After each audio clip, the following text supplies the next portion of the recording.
Le loup et les 7 chevreaux. Il était une fois une vieille chèvre qui avait 7 chevreaux et les aimait comme chaque mère aime ses enfants. Un jour, elle voulut aller dans la forêt pour apporter quelque chose à manger. Elle les rassembla tous les 7 et leur dit « Je dois aller dans la forêt, mes chers enfants. Faites attention au loup. S'il arrivait à rentrer dans la maison, il vous mangerait tout cru. Ce bandit sait jouer la comédie, mais il a une voix rauque et des pattes noires. C'est ainsi que vous le reconnaîtrez. » « Ne t'inquiète pas, maman, répondirent les chevreaux. Nous ferons attention, tu peux t'en aller sans crainte.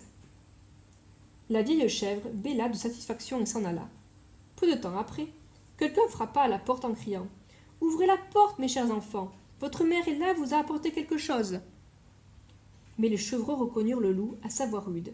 « Nous ne t'ouvrirons pas, crièrent-ils, tu n'es pas notre maman. Notre maman a une voix douce et agréable, et ta voix est rauque, tu es un loup. » Le loup partit chez le marchand et y acheta un grand morceau de craie.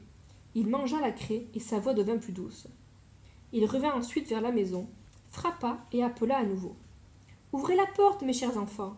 Votre maman est de retour et vous a apporté pour chacun un petit quelque chose. » Mais tout en parlant, il posa sa patte noire sur la fenêtre. Les chevreaux l'aperçurent et crièrent « Nous ne t'ouvrirons pas, notre maman n'a pas les pattes noires comme toi, tu es un loup. » Et le loup courut chez le boulanger et dit « Je me suis blessé à la patte, enduis-la-moi avec de la pâte. » Le boulanger lui enduisit la pâte et le loup courut encore chez le meunier. « Verse de la farine blanche sur ma pâte, commanda-t-il. » Le loup veut duper quelqu'un, pensa le meunier, et il fit des manières. Mais le loup dit « Si tu ne le fais pas, je te mangerai. » Le meunier eut peur et blanchit sa pâte. Et oui, les gens sont ainsi.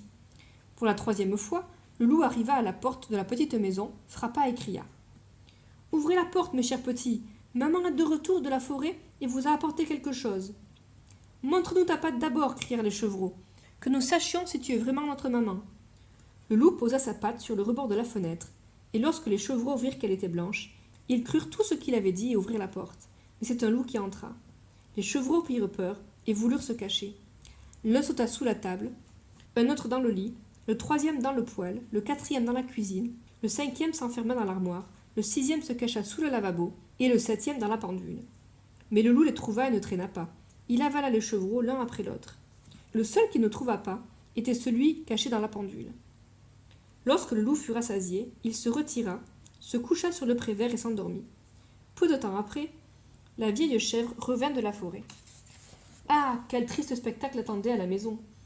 La porte grande ouverte, la table, les chaises, les bancs renversés, le lavabo avaient volé en éclats. La couverture et les oreillers du lit traînaient par terre. Elle chercha ses petits, mais en vain.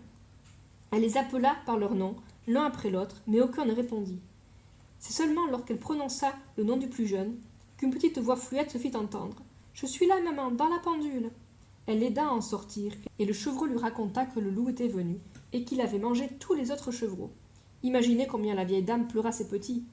Toute malheureuse, elle sortit de la petite maison, et le chevreau courut derrière elle. Dans le pré, le loup était couché sous l'arbre, et ronflait à en faire trembler les branches. La chèvre le regarda de près, et observa que quelque chose bougeait et grouillait dans son gros ventre. « Mon Dieu, pensa-t-elle, et si mes pauvres petits que le loup a mangés au dîner étaient encore en vie ?» Le chevreau dut repartir à la maison pour apporter des ciseaux, une aiguille et du fil. La chèvre cisailla le ventre du monstre, et aussitôt le premier chevreau sortit la tête. Elle continua, et les 6 chevreaux en sortirent, l'un après l'autre, tous sains et saufs, car, dans sa hâte, le loup glouton les avait avalés tout entiers. Quel bonheur! Les chevreaux se blottirent contre leur chère maman, puis gambadèrent, comme le tailleur à ses noces. Mais la vieille chèvre dit « Allez les enfants, apportez des pierres, aussi grosses que possible, nous les fourrerons dans le ventre de cette vilaine bête, tant qu'elle est encore couchée et endormie. » Et les 7 chevreaux roulèrent les pierres, et en farcirent le ventre du loup, jusqu'à ce qu'il soit plein. La vieille chèvre le recousit vite, de sorte que le loup ne s'aperçut de rien et ne bougea même pas. Quand il se réveilla enfin, il se leva, et comme les pierres lui pesaient dans l'estomac, il eut très soif. Il voulut aller au puits pour boire, mais comme il se balançait en marchant, les pierres dans son ventre grondaient. « Cela grogne, cela gronde, mon ventre tonne. J'ai avalé 7 chevreaux, n'était-ce rien qu'une illusion ?» Et de lourdes grosses pierres les remplacèrent. Il alla jusqu'au puits, se pencha et but.